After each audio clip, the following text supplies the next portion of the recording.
Welcome to the Hangry Games Arena, where Kelly Brewster, the author of What's Eating You and host of the Hangry Games, is shaking up the weight loss world. She's providing you with tons of resources and helpful tips to obtain your long-term wellness and weight loss goals once and for all. The Hangry Games is recorded and produced at Open Space Studios. Good morning, Hangry Game Nation, or should I say good afternoon? Yes, I am recording in the afternoon after seeing patients, doing some InMode treatments on some patients, and we'll soon be on the zero turn getting some grass cut. So you hear me, right? Yeah, I'm a little toasty. I'm a little done, right? And no joke, guys, it is a hot one in South Louisiana. We are knee deep in summer. Everybody is out and about. They're enjoying their time off. They're staying cool, hopefully, whether it's in a pool or at the beach. And if you are one of those guys, you should be getting a little bit of exercise while you're there, right? We bloom where we're planted. So if you're in the pool, do some stuff, right? Get some laps in, get some leg lifts, do some leg kicks, flutters, whatever it takes. Can I get an amen in the house? I hope so, right? I love spending time with you guys. It's been a little tougher lately. I've just been super busy in clinic. And, it's a great thing and I appreciate it, but I am able to get in today and just do a little bit of recording. And as always, I'm excited to be here with you. So what we're going to talk about today for a little bit is it's not rocket science. It's not a very deep, mind-blowing topic by any means. But it's just a little concept that I think if we can get a hold of this concept and kind of flick that switch on in our brain, it could really be a game changer for us when it comes to overall wellness and weight loss and just our long-term success in and of itself. So yes, I'm going to put my glasses on. Got a little shine in the glasses there, but that's okay, right?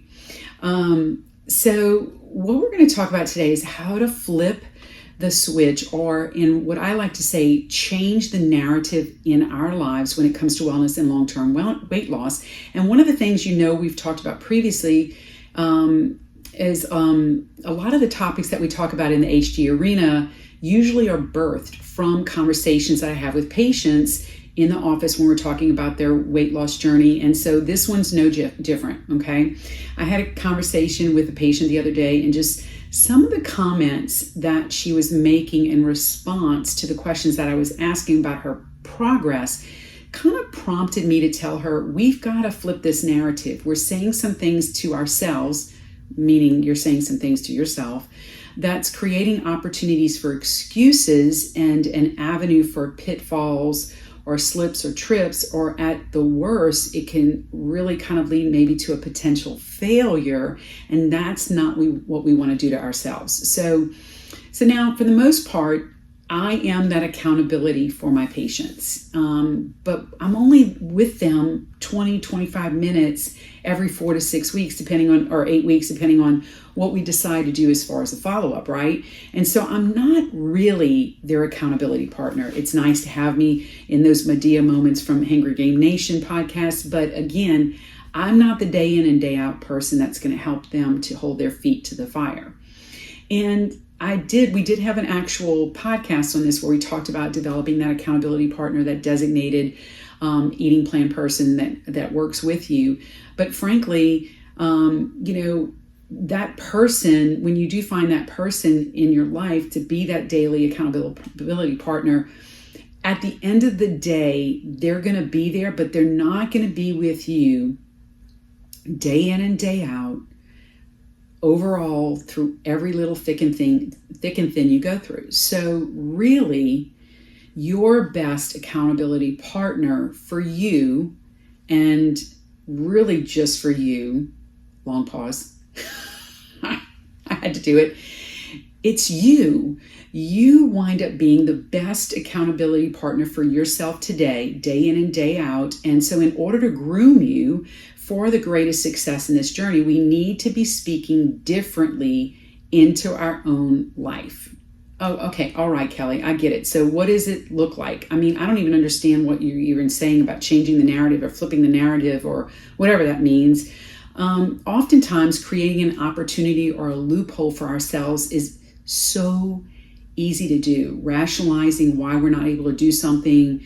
Or we can change the way we look at that. Instead of creating loopholes and easy rationalization, we can develop a platform that breeds success in our life that ultimately will pay long-term dividends.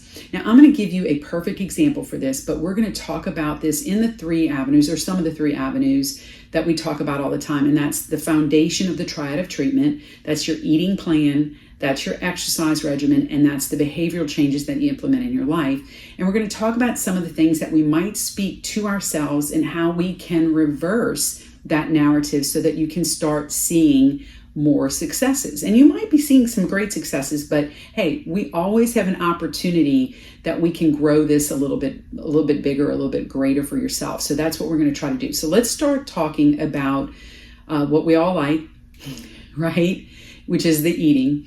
And one of the things I ask right off, and this is what I go to a lot, when I'm seeing patients in the office, we're really there to discuss, okay, how's the medicine working? What's working, what's not? Are you having side effects? Some adverse drug reactions, etc.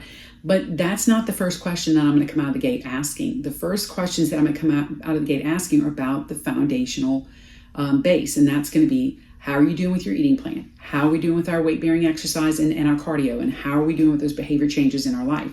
And so we're going to talk about eating first, and we're discussing, sometimes we'll just be talking about like an eating plan. And sometimes the response that I get is something like this: well, I'm working on that, or I was doing really good for the first 2 weeks, and then I kind of got off track because I couldn't do all of my meal preps, and I didn't have enough money for the proactive planning. My dog ate my meals, et cetera, et cetera, et cetera. Okay? Really. All right, another one. I'm eating less, but I haven't really changed what I'm eating because I really need to do small things, maybe just once a week, and then I can gradually make those changes. And this person's all saying this and wondering why they haven't lost 1 to 2 pounds a week. You cannot have both, okay? And so all of these are kind of not necessarily bad responses, but maybe responses that create obstacles instead of opportunities for you. And so let's talk about what I want to do and how we're going to do this is we're going to equip you with some dialogue, some self-dialogue that I'm hoping is going to help you to see things maybe a little bit differently. So some of these examples with eating might include telling yourself, I didn't meal prep because I couldn't do all of the items this week, and instead realizing that every meal does not need to look like it's on the cover of Bon Appetit.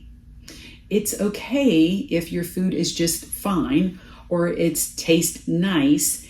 It's really okay. It does not have to look like that elaborate meal prep. It doesn't have to be in the little meal prep containers. It doesn't have to look all organized on your shelves to be successful. It could just be chicken and broccoli. And it is what it is. And that's okay. It could look, it's all right. Just eat it. Remember, we eat and repeat. We're just getting in the kitchen. It's fuel for the body. That's really all it is. So we need to make it look like that instead of trying to set ourselves up for failure. So breeding success in our head, we're going to change this narrative. And so what we're going to say is, it's okay if my food is okay. It's okay if my food is nice. It's okay if my food tastes fine. It's okay. It doesn't have to be something from a 5-star restaurant, right? Okay, another great example is, I just feel hungry and I should probably eat this ding dong. Gotcha.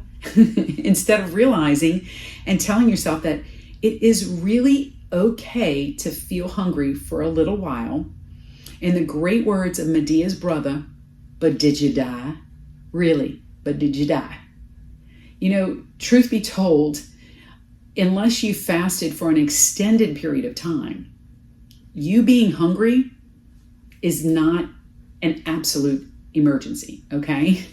It doesn't warrant a reactive change. It doesn't warrant an immediate response. In fact, if you want to do an immediate response to hunger, drink some water.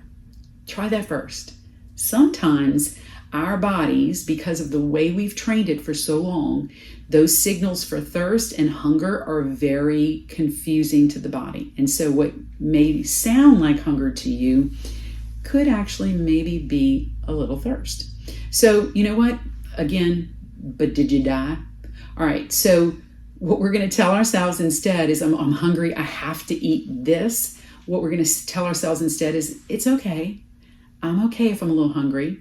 I'm not going to get hangry yet, but I'm going to take care of this, and then we're going to go from there, okay? And like I said, try a little water first and then go from there. Another one that's really good is I can say no to myself, and I'm not going to roll over and pass out. I'm not going to, this can actually be a major superpower for you if you can really get this realization. Saying no to ourselves is okay. You know what? I would love to have that, but no. I've already decided I'm going to have this meal, this snack, and this dinner tonight. I'm good. And that is okay to do. All right?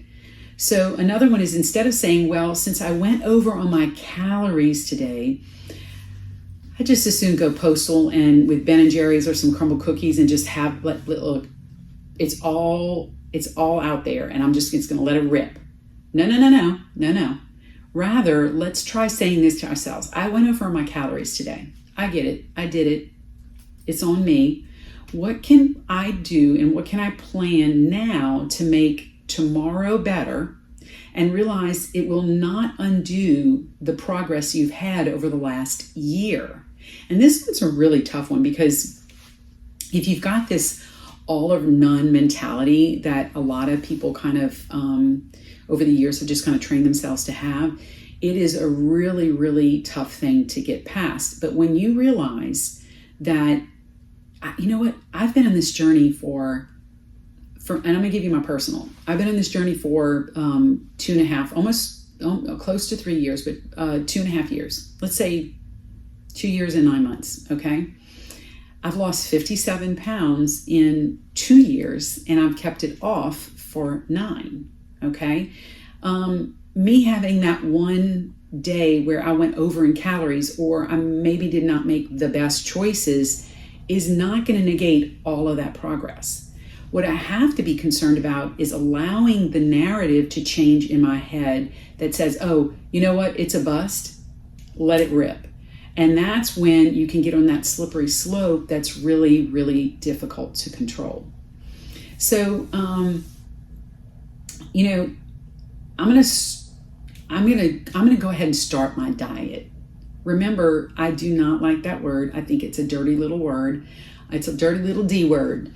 Instead, consider saying to yourself, I am formulating a good, sustainable habit that I would like to incorporate for a significant length of time. And it does take, and you know, just a side note, I always tell my patients, I would rather you have slow and steady and a permanent weight loss than quick, dramatic, and temporary. That's just yo-yo in another word, okay? That's all that is. What I want is, I want you to have these slow, steady changes, this slow, steady progress that is permanent for you. I always tell patients, you want to lose, I would rather you lose a half a pound forever than lose 3 pounds and gain 4. So if that progress for you is slow, and by the way, to lose 57 pounds in 2 years is a little bit more than a half a pound a week, a smidgen more than a half a pound a week. That's easy. You focus on that half a pound, and when it's gone, bye-bye now. I don't want to see it again. And so when you think from that perspective, you're flipping the narrative in your head so that you can start thinking differently and creating a platform for success. And that's what we want you to do. So we talked a little bit about the eating part of this, but let's talk a little bit about exercise. It's one of those components of the triad of treatment that for most individuals, I would dare say almost all individuals, is one of the most difficult parts of the triad of treatment to actually implement by an individual. Let's face it, no gain, or in this case, loss, comes without some pain. And I get it, okay? Now, again, we've talked pickleball before, and I think I'm going to try to get my pickleball coach in for a podcast. God only knows how that's going to turn out. But just to talk about how much you can burn, but do something that is so fun. And, I get the fact that exercise is difficult. I get that it hurts. I get that it's not always fun. And I did do the Joey quotes. But the fact of the matter is, your job when you're trying to, flip the narrative in your life is, I'm going to find an exercise that is fun for me that I can, again, sustain for a length of time. And for me, pickleball has been the deal. I play about 6.5 hours a week, 2 hours at a time, 2 hours, 15 minutes or so at a time. Literally played last night for about 2.5 hours, did a lesson. And when I left the court, I always have to change my shirt because I'm soaking wet. It's like my shirt went from the washer to the dryer without a spin cycle. It is that wet. And so that's when you get on the scale. No, I'm just kidding. I get home like, jump on, like, what does it look like? But in reality, I can't wait to play again. And so that's the type of exercise that we need to find. Is it painful when I'm doing it? Yes. It's laborious because it's exercise, but it is something that I enjoy, that I'm more willing to go back and do. So we definitely want to change that narrative, because we're truly our own accountability partner here. And so we also are the one that will talk ourselves out of something that seems hard initially before we're truly seeing the fruit of the labor. And one of the things I like to talk about here is like, okay, you got a bingo arm. I get it, okay? That's not going to get fixed. That bingo arm is not going to get fixed in 2 weeks, okay? It didn't get there in 2 weeks. So if you're putting in this, these exercises, you're doing, that you're doing the curls, you're doing the tricep extensions, you're doing the overhead presses, you're doing all this great stuff, you're going to have to stick with it for the long haul. Okay, because without that a little bit and a little bit, line upon line, little bit here, a little bit there, and you just start stacking that up, then you're going to start seeing that muscle definition. Then you're going to see those arms start toning down. Then you're going to see that line in your leg that you're like, oh my gosh, that's actually a muscle definition, and that's pretty cool. That stuff doesn't happen in 2 weeks, folks. So one of the things you have to do as your own accountability partners, you're going to have to start speaking success in your life. And, you're going to have to start saying, these are the things I pulled away from my lesson today. Man, this muscle's sore, but look, I can feel a little bit more muscle there that I didn't feel before. You may not be able to see it, and that's okay. But if you can feel it, and and you're feeling that lactic acid buildup, that's a good indication you're on the right track. This is probably one of the most common comments I think I hear that we need to flip for sure in our minds, is that I am joining a gym. Now, this is usually in a conversation I'm having with a patient on a follow-up, and I'm going over eating, then I'm going over exercise, and they're like, oh, I'm going to join a gym. Do you know what going to join a gym means? Do you know what it means? You haven't. You haven't done anything yet. It's just another word for no, right? It's another language. It means no in another language, right? So realizing that by saying this, it certainly, if anything, implies to date, we're not incorporating any physical activity into the foundation of wellness and weight loss. And another way that we can do this is, so let's flip the narrative here. Let's talk about how we can say something different to ourselves as our own accountability partner, is maybe, what can I do right now as long as I am able to until I can join the gym?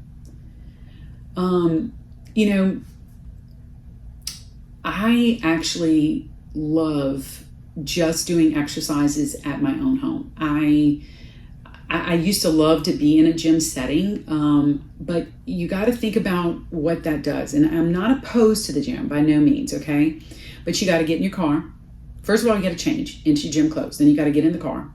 Then you got to get to the gym. You got to get out of your car. Then you got to go into the gym, right? Get onto the machine, switch machines, get off the machines, get it out of the gym, get into the car, drive home, get out of the car, and come home.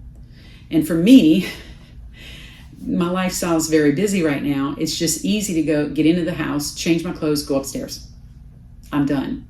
And so what that does, it also limits the opportunity for those excuses. And we've talked about that in a previous podcast, so I'm not going to beat that down, but just to kind of give you the idea, right? Or today I will get more walking in and then put an exercise plan together. That's another way to kind of flip that narrative for yourself. There are tons of free apps, we've talked about this already, that have amazing workouts that are easy to start, maybe not easy to do, and extremely accessible to you. You just have to make it happen. Make it happen, people. This will kill some of you, okay? But you don't need an actual gym to become healthier, more fit, okay? You need self-motivation, determination, discipline, and a willful spirit. I'll repeat that because I think it's very important. You're going to need self-motivation, determination, discipline, and a willful spirit. And with those 4 components, you're going to see success no matter where you decide to work out. So remember that success is not some sort of crazy formula or luck either. Like, oh, well, if you do these wall Pilates for 2 weeks, you're going to have a butt that looks like, I don't know, buns of steel. No. There is no chair Pilates that's going to create that in a 2-week time frame, okay? Those are gimmicks, and you need to be careful because that can also affect the way you speak to yourself, okay? Because then it's setting you up, oh, I didn't see that, so I'm a failure. No, they're trying to sell you something. Get past that, right? So it isn't some sort of formula or luck. It is getting up each and every day, sticking to something long enough to see the progress in your life. And if you stop when you hit the first failure, just know you just failed. So the only way to see the success is when you get that failure, you get up and you do it again. What did you learn from that 20-minute HIIT workout? What part did you love? What part would you like to repeat? These are the kind of questions that set you up for success and certainly change the narrative when you're talking about exercise and different things that you try in your life. Now, realizing that the weight you may have gained was over a significant period of time, maybe even decades, and you will not wake up one morning and it has just melted off like into the bed during the night, okay? That's not going to happen. A change in narrative for you in the mind can be, I started walking the first week, and I was successful in doing this in a certain period of time. And so I've decided to start the couch to 5K. So I did it. I am not planning it. I am in the middle of it, right? Not when the weather gets better, not when it stops raining. Forget that. In Louisiana, it's always going to be raining. You just do it. You do it when you decide. That's when you do it, okay? Not when my friends can walk with me. No. I'm going to start it now. I will work on my success now. I may fall now, but I will get up and I will start again now. This is a pretty profound statement, so I am going to repeat it, okay? I want you to listen. Stop what you're doing. If you're driving, continue to drive, but I want you to hone in. Shut the kids off for a second. Your today you needs to make choices today for your future you. I know, it's profound, so I'm going to repeat it. Your today you, who you are today, needs to make the right choices today for your future you, what you want to look like in the future. When I lose 25 pounds, then this is probably one of the hardest narratives to flip, right? So when I lose 25 pounds, then I'm going to do blah, blah, blah, blah, blah, and you can finish that sentence. The reason why this is one of the hardest narratives to flip is because many of us are goal driven. And so why would this be any different, right? It's allowing you to process it, to feel like it's not going to be this overwhelming thing, or this is something I have to do for the rest of my life. That's another thing that needs to change. You don't have to, you get to. And that changes a lot of narrative for a lot of people. Change the way you speak to yourself when we're talking about this. I am moving in the right direction, and there isn't a finish line, no final destination, just a better version of the current me. And there's always going to be a little bit better version of the current you. And there's always something we can do to, just to bloom where we're planted, right? So it looks like we're about done. I can't believe it's already 25 minutes in. This is just crazy. It's like I can do this and I just get blah, blah, blah, and I just can start talking and then it just goes. But I want to leave you with this. The realization is time is going to pass whether you make good choices or bad, how fast you make the good ones. Time's going to pass at the same speed. So if you get frustrated with the small things, it's going to make it harder for you to accomplish the large ones. Yes. This is a journey, a marathon, right? But you do wake up daily intending to give your best shot or your best effort with a sprint, right? But realize, God willing, right? If your sprint becomes a walk today, then tomorrow is just another opportunity just to implement that sprint in your journey, right? Forward motion is still forward, whether it is a baby step or it's a giant leap forward, right? For if you could do anything, practice gratitude, be grateful for your body and for the people who support you. You need to tell yourself you are a great accountability partner and you are setting yourself up for success. You're going to either beat yourself down or you're going to beat yourself up. That's your decision, right? When you're sharing a meal with somebody, be grateful for the opportunity to share and don't obsess over your portion size. Oh, I could tell you a story about that, but I'm not. I think I might have said something in one of the first podcasts about it.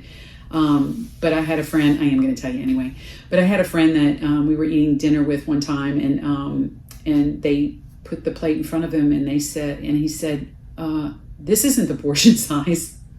And so they brought him an extra plate and he ate both of them. And so the moral of that story is it probably was, and your stomach is certainly bigger than, the plate is. But anyway, I digress. Practice, like I said, the gratitude. It's not about the portion size. It's about the memory. It's about the moment in time. It has nothing to do with the meal. Okay? Yes, you have a love of food. That's okay. But it has nothing to do with the meal. It's about the moment. Okay? Avoid comparing yourself to others. Don't compare plates, eating plans, exercise programs. You do you, because honestly, you're the best person for that job. You doing you is the best person for that particular job. I want you to think about that too. I'm dropping some big ones today, honey. Let me tell you. If you live in a world of self-destruction, seek help and support, please. Don't try to fix that on your own. Sometimes that's the hardest thing because if you've been in a world where people were destructing you, you can almost become self-destructive. And a lot of times you can get some support, some counseling that can help you to work on flipping that narrative in your life. There's a quote by Earl Nightingale that he said, never give up on a dream just because of the time it will take to accomplish it. The time will pass away anyway. I had an anesthesiologist. I was going to study for the MCAT to go to medical school, and we were talking in the middle of doing an epidural. I'm sure the patient appreciated that at the time, but and I was like, I'm thinking about taking the MCAT. The only problem is if I do get into med school, it's like 8 years. My kid, I'm going to be 40, and my kid, he goes, you're going to be 40 anyway. I'm like, that's a pretty profound statement. And although I didn't go to medical school, I did go to nurse practitioner school. And so, you know what? Time's going to pass anyway. So you don't give up on a dream, right? You're going to write a book? Write the book. You're going to do the podcast? Do the podcast, right? So guys, you got this. You have to retrain the brain to think differently, speak differently to yourself to obtain that long-term wellness and weight loss that you truly desire in your life. As always, it has been great hanging with you guys, with my homies. Make sure to head over to prepforit.com for updates, recipes, resources, and links to the What's Eating You book and workbook. Have a great weekend, folks. Stay cool. And as always, may the odds always be in your favor. And we're out.